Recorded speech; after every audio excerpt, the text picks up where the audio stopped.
The Miami Hurricanes are trying to beat Ole Miss and LSU for transfer portal safety AJ Haulcy. Haulcy is in Coral Gables visiting today.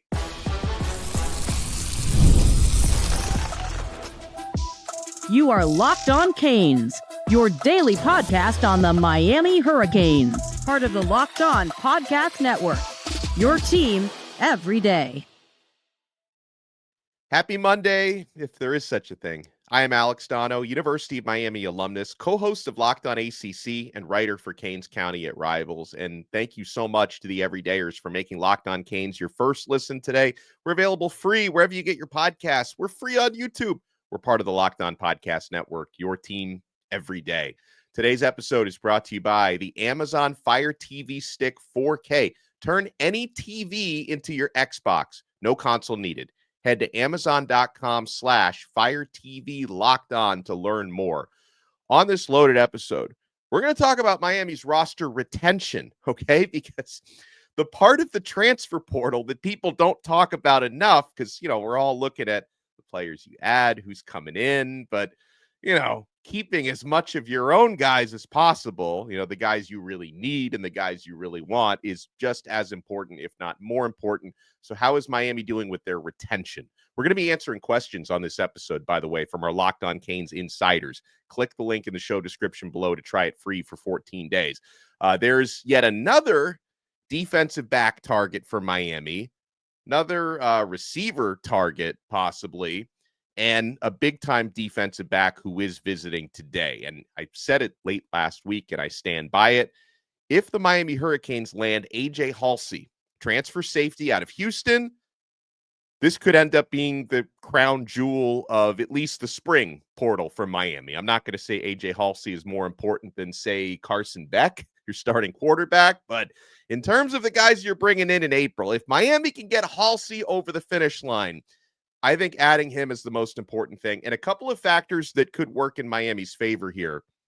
With AJ Haulcy, we'll talk about what makes this player special. But number one, his connection with one of Miami's new defensive backs coaches, Zac Etheridge, that could give Miami the edge over Ole Miss, who seems like the closest competitor right now.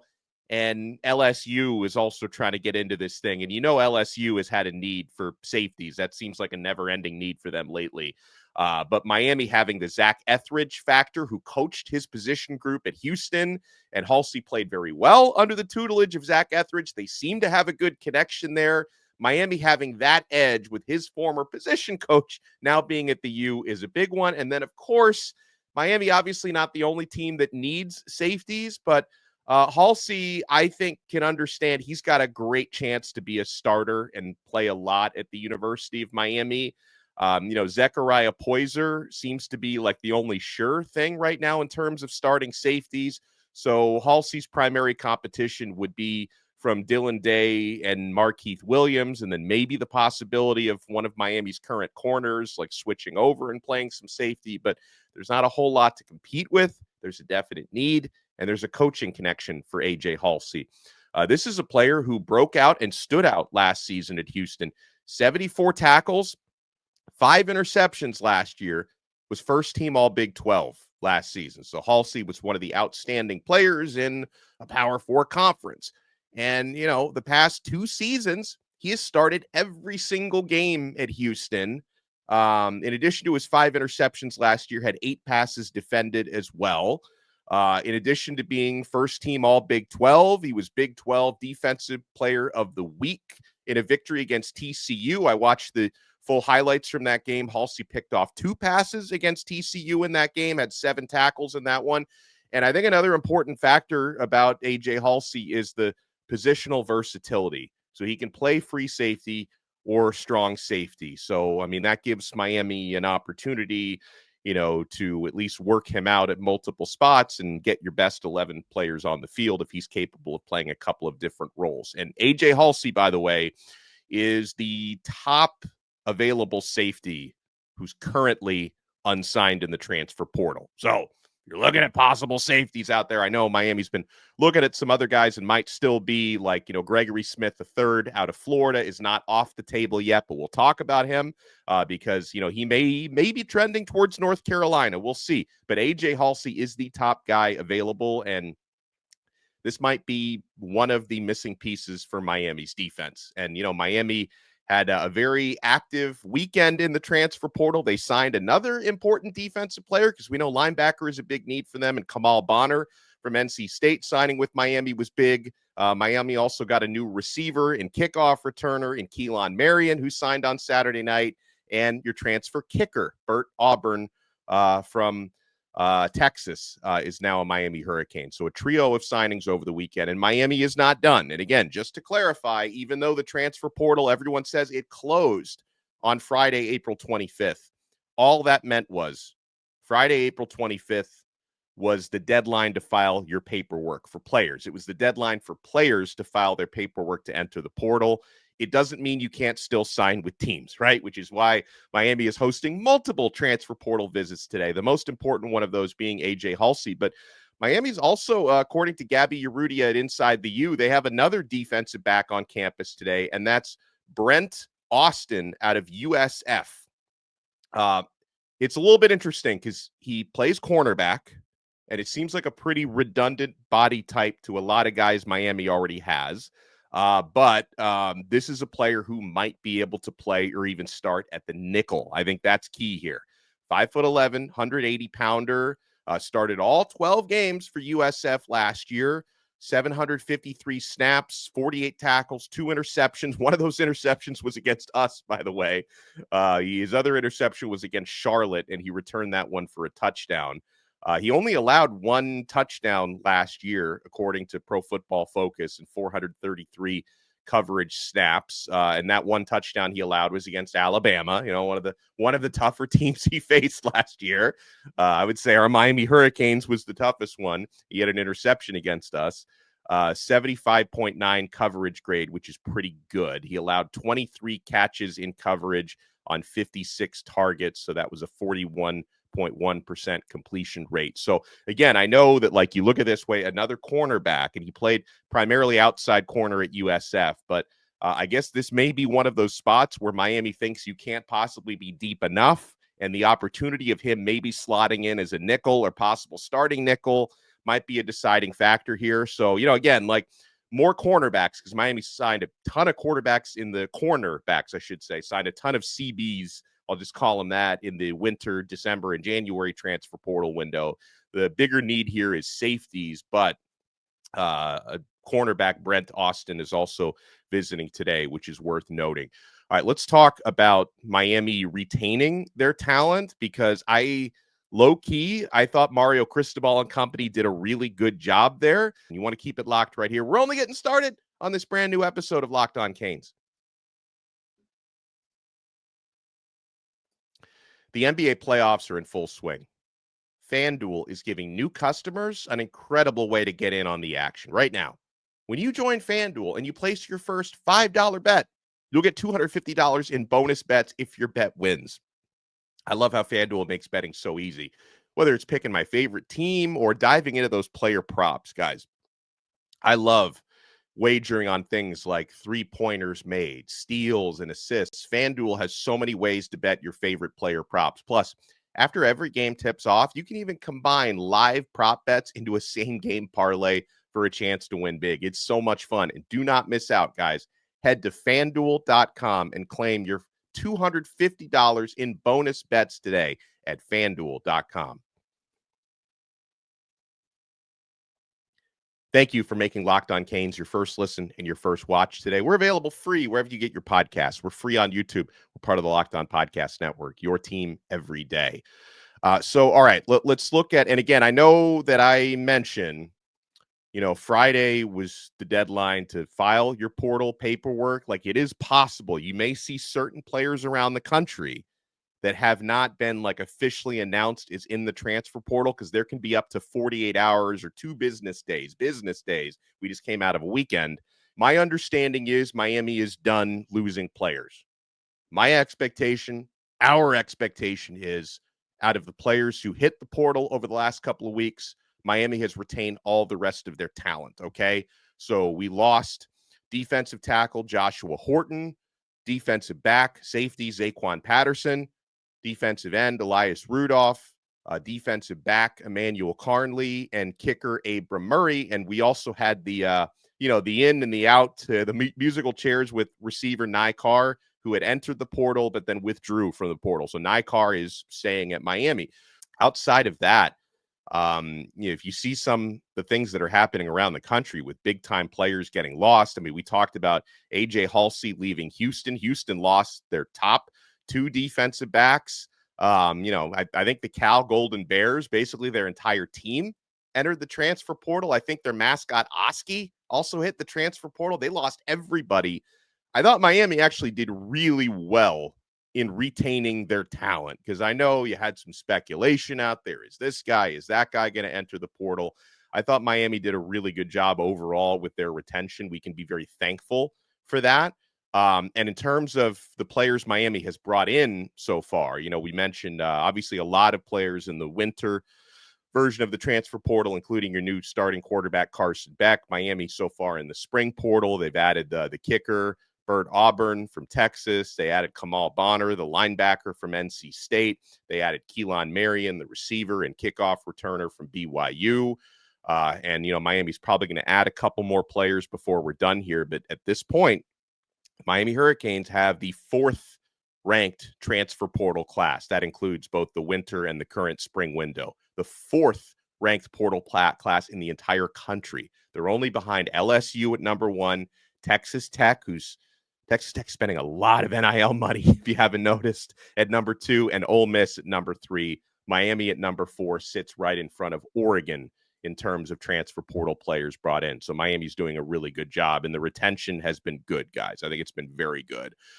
There's, by the way, according to Gabby at Inside the U, there's another transfer portal receiver that we might want to look at, and that's former Cal receiver. He started his career at New Mexico State, played at Cal last year, Jonathan Brady. And I remember that name kind of studying Cal before Miami played them. 5'10", 180-pounder, so he's not a big boundary guy. I know 5'10" is it's not the body type that we look at, but Jonathan Brady, he can play at the boundary and he can play slot. So he's got positional versatility as well. Now, last season, he was affected by injuries. He missed a lot of time, but he still managed 36 catches for 386 yards and 3 touchdowns last year, despite missing a lot of time, which was pretty good. And Cal had their ups and downs on offense. When Cal played against Miami, they scored 100 points, of course. His best year was probably at New Mexico State in 2023. He had 624 yards and 4 touchdowns that year. He worked mostly in the slot. So again, I know that this is, we want more outside receivers. We want the big boundary guys, but a lot of the players available are more that 5'10", or, Keelan Marion, who Miami signed. He can play on the outside. And of course, kick returning is where he's the primary weapon. He's 6 foot, so he's a little bit bigger, but we didn't land any of those big time tall guys. Couple of extra transfer portal notes I want to make sure that I mention.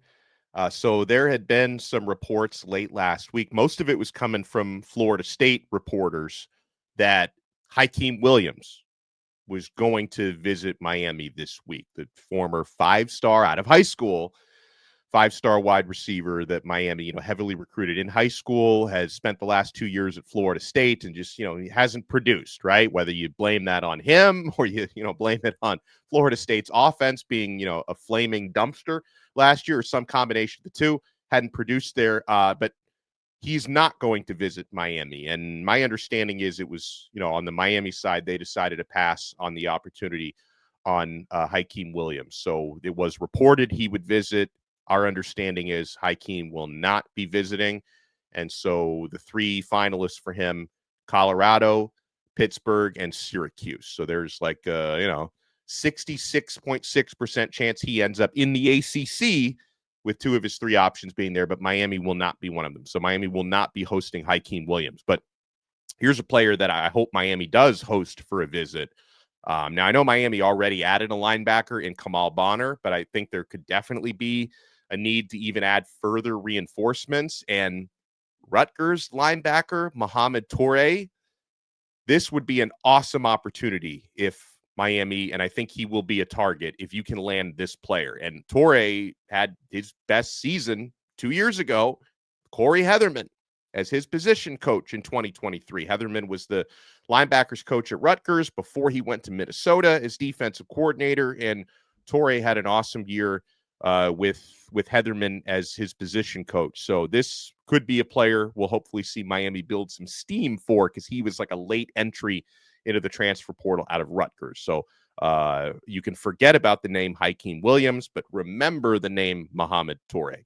I've done a lot of reflection on the NFL draft over the weekend, and there were like up to 11 guys coming out of Miami that were considered to be draft prospects. Like, I knew not all of them would get drafted, okay? Like, I knew we wouldn't have 11 guys getting their names called, but I was a little bit disappointed that only 7 got taken. I was disappointed for Xavier Restrepo primarily. I was disappointed for, Jacoby George and Sam Brown and Simeon Barrow that they didn't get taken. Like, I wish they had gotten drafted. I think Miami deserved better, but still, with 7 players drafted, Miami led the ACC.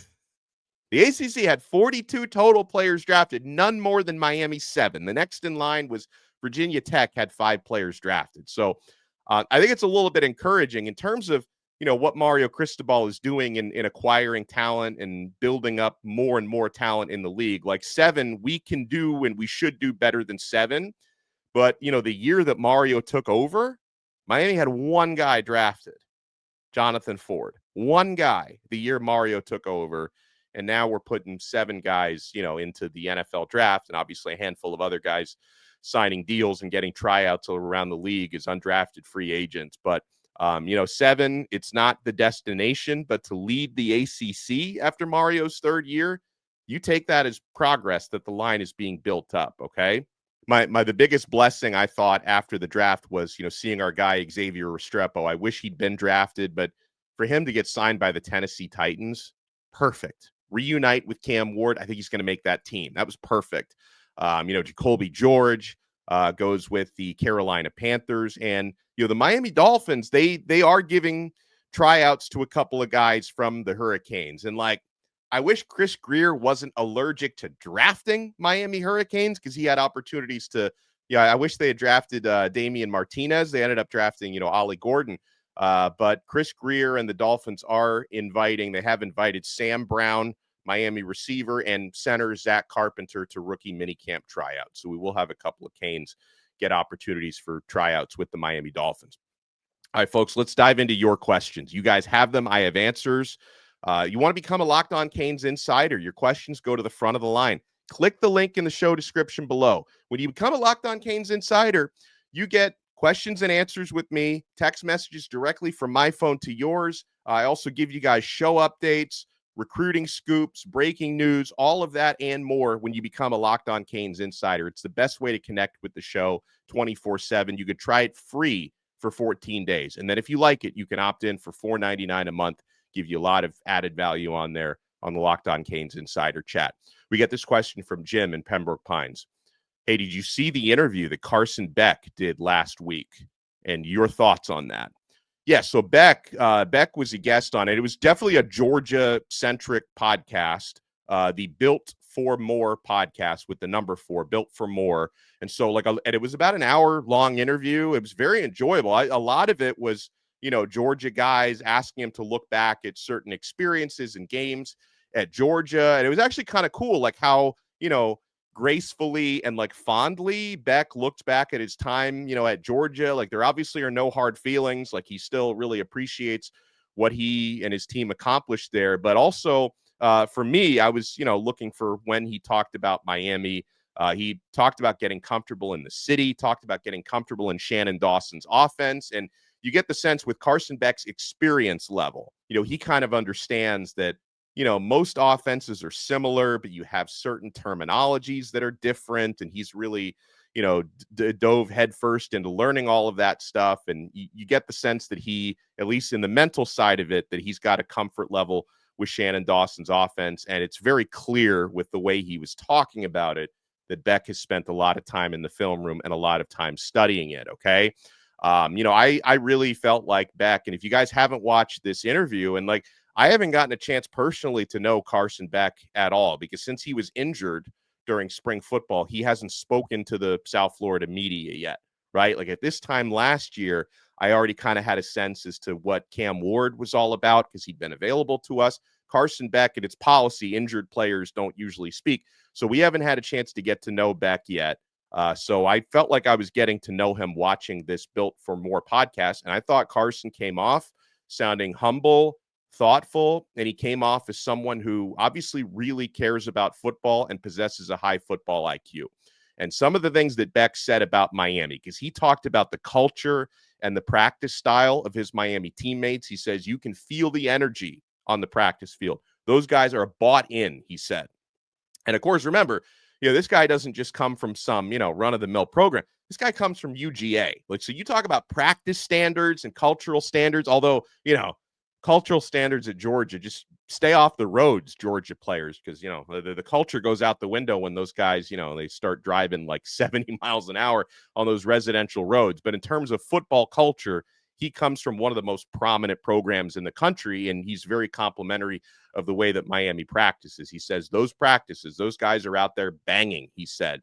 He says the practice schedule in terms of not only the time of day that they do it, but sort of the routine, and it's very regimented, like the way Miami practices. He said it's very similar to the way Georgia operates, which is probably a good thing because it's easier for him to get comfortable in practice. He says they get in there and they work. They have fun doing it. Guys out there have fun, and they have fun celebrating each other. He says, I'm super excited. I've had a lot of fun getting to know the guys, Carson Beck said. So I thought that was cool. I want to talk about Miami's transfer portal strategy when we come back, because we got a good question about specifically the wide receivers that Miami has been targeting in the transfer portal. You want to keep it locked right here, my friends. We're not done yet on this brand new Locked On Canes. Game Time is the only ticket app that I use because I'm getting the best deals, the best prices, and the best features. And I'm getting the best deals at the last minute. There is nothing like the atmosphere of an NBA playoff game. Every bucket, every defensive stop, every moment just feels huge. It's electric in that arena. And with Game Time, you can be part of it without the stress of last-minute ticket hunting. Game Time makes it easy and fast to get playoff tickets, even when the demand is sky high. Prices on the app actually go down as tip-off gets closer, and their last-minute deals at Game Time can save you up to 60%. Guys, the all-in pricing feature means no surprise fees at checkout. What you see is what you pay. I love getting a panoramic view from my seat right there in the app before I buy. So take the guesswork out of buying tickets with Game Time. Download the Game Time app, create an account, and use code LOCKEDONCollege for $20 off your first purchase. Terms apply. Again, create an account and redeem code LOCKEDONCollege, all one word, LOCKEDONCollege for $20 off. Download Game Time today. Last minute tickets, lowest price guaranteed. Thank you for making Locked On Canes your first listen and your first watch today. I get this question from Joey Kane. At this point, Miami has a room mostly full of unproven receivers. So I guess my question is, with us not being super aggressive on receivers in the portal, do you think maybe this staff is content with what they see from our young guys and are now just building depth versus looking for starters? Here's the thing. I think Miami's receiver portal strategy also has a lot to do with who has been available or unavailable in the transfer portal. And I don't want to, as you guys, if you watch my Saturday episode after he committed to Miami, I'm not going to downplay the Keelan Marion edition. I think that's a great ad for Miami. I think Keelan is not only, I think, continuing to develop as a guy who makes more plays on offense, he's already a guy who makes a ton of plays on special teams. Was all Big 12 last year as a kick returner. So I'm not going to downplay that. I think the Keelan Marion pickup was a really good one. Miami's also been in the mix for Tony Johnson, who's still out there, a receiver from Cincinnati. We talked about this other receiver that Miami might be in for, Jonathan Brady out of Cal. So yeah, like you're not talking about like high profile former 5-star recruits. Well, although Keelan Marion, actually, he's a 4-star transfer portal player, 92 grade. So he's one of the better players available in the transfer portal, right? But honestly, I think that Miami might have been hoping or maybe expecting that some higher profile, more experienced outside receivers would have entered the portal. And that didn't materialize. And I can't speak for the coaching staff, but it certainly didn't materialize the way that I expected. I thought there were going to be more high-profile guys who would test the portal waters, and it didn't really play out that way.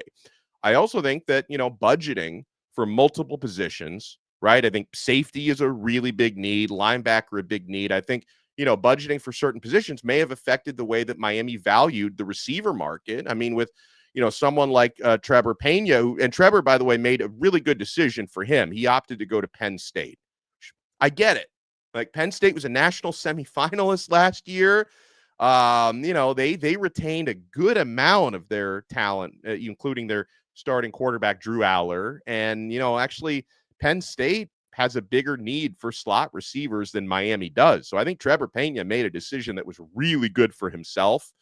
So he may not have ever even gotten to a Miami visit, which he didn't, by the way. But I don't know what like his possible price tag meant for Miami's budget. But Pena ended up popping over the weekend at Penn State, which I totally respect. And if you're talking about not going after these major targets, a lot of major targets, if anyone thought that, I know a name a lot of us don't want to talk about anymore, but if anyone thought like Jeremiah Smith was going to hit the portal or Ryan Williams was going to hit the portal, it didn't happen that way. Okay. So I think the market kind of dictated that more than anything. This is a good question from Andrew from Pennsylvania. With none of Miami's wide receivers getting drafted, will that hurt recruiting? If you zoom out, of course, Miami, like over the years and over the decades, has a history of getting receivers into the league. I was disappointed. Miami had such a great year on offense. I was very disappointed that none of our wide receivers got drafted. But I think the major reason that guys like Restrepo, Jacoby George, especially, and Sam Brown, why they went undrafted, has a lot more to do with them not having elite measurables, because they obviously, especially Restrepo and George, they obviously had the production at Miami. But to answer your question about affecting recruiting, one thing I can guarantee you is the schools who recruit against Miami for wideouts will definitely try to use that point as negative recruiting against Miami. It's better believe these other coaches say, why would you want to go to Miami? Look at all them passing yards they had. Look at Cam Ward. They didn't get none of their guys drafted. I don't know why I give that Gator accent to any hypothetical coach. Just what I do. As SEC coaches is what I'm thinking of. So, yeah, other coaches are going to use that as attempted negative recruiting. So, Miami, of course, having a pass catcher. I know he's not technically a receiver, but Elijah Arroyo got drafted in the second round. That's something they need to promote.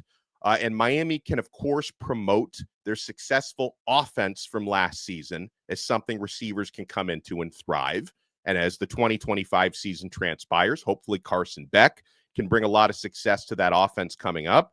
And yeah, of course, you hope that even the guys who weren't drafted, Xavier Restrepo is going to get his opportunity in Nashville. Jacoby George is going to get his opportunity in Carolina. Sam Brown is going to get an opportunity with the Dolphins. Like, if these guys can get on the field and contribute, like, they can show that they should have been drafted and that Miami prepared them for the league, despite the fact that they were snubbed. But Miami still has certainly a lot to promote. And Kevin Beard, wide receivers coach at Miami, is well liked by players, seen as a good coach and developer of talent. And, the Hurricanes, if they can keep their offense rolling, it may not be as prolific as it was last year, but if they can keep Shannon Dawson's offense rolling, that's a good selling point as well.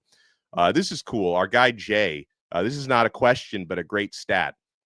He says, I ran across this stat on Instagram that since 1998, every year since 1998, every first string tight end from the U has been drafted. Amazing. That is incredible. Every first string tight end at Miami has been drafted going back almost 30 years with, The latest one being Elijah Arroyo. So that's why we call it tight end U, Jay. Definitely no doubt about that. We get this one. Do you think that Cam Ward and Xavier Restrepo's jerseys will be retired? Should they be? I know they said that they were going to put their names in the IPF the day after the spring game, but from the view from the basketball courts and the wellness center, they haven't done that yet. So in terms of retiring jerseys, or I also look at like the Ring of Honor at the stadium. You've got to do that for Ward and Restrepo. I mean, Cam Ward, I know he was only here for 1 year, but he broke every single season passing record. I mean, statistically anyway, greatest quarterbacking season in Miami history. I think you have to honor Cam Ward that way. And, Xavier Restrepo, top statistical career receiver at Miami. It's a no-brainer. I mean, I guess if Deion Sanders was their head coach, they would have already had their numbers retired, right? Would have happened like the day after the season ended. But no, it's going to happen, and it's got to happen. Those guys deserve it. No question about it. John from Stewart asks, hey, Donno, have you heard anything about Justin Flo transferring to Miami? It would be a beautiful thing. Yeah. Well, first of all, when I saw Justin Flo enter the portal from Arizona, my first reaction was, this guy's still in college? I think he came out like a year after Cam McCormick did. Like Justin Flo, the thing about Justin Flo, of course, we all remember, this was during the Manny Diaz era. Miami seemed really close to landing Flo, who was a 5-star plus out of high school. Miami seemed really close. He had just taken an official visit to Miami, but he chose Mario Cristobal at Oregon, right? Flo has been in the portal twice. He left Oregon a couple years ago. Now he's leaving Arizona. Flo, he has dealt with so many injuries, and he's not lived up to his 5-star plus status. I haven't heard anything about Miami getting linked for him, so I don't have any reason to believe that's going to happen, and I'm not sure it's something that should happen. But I guess it would be sweet irony, right? Like 5-6 years after Miami missed out on Flo in recruiting, you finally bring him back. But I don't have any reason to believe that's going to happen. Oh, man. All right. We'll, for whatever questions I haven't gotten to today, because we got a bunch more, I am going to address some extra ones in my mailbag at rivals.com, canescounty.com. So I will be doing a mailbag column this week, and we may answer more questions on the show this week as well. So make sure you hit that thumbs up button and subscribe. Thank you for making Locked On Canes your first listen today. For your second listen, check out the Portal Show. Brian Smith has the latest rumors, portal entries, and signings. Be the most informed fan of the rapid changes to the college football landscape. Find the Portal on YouTube or wherever you listen to your podcasts. And we'll talk to you again next time on another episode of Locked On Canes. We are part of the awesome Locked On Podcast Network, your team every day.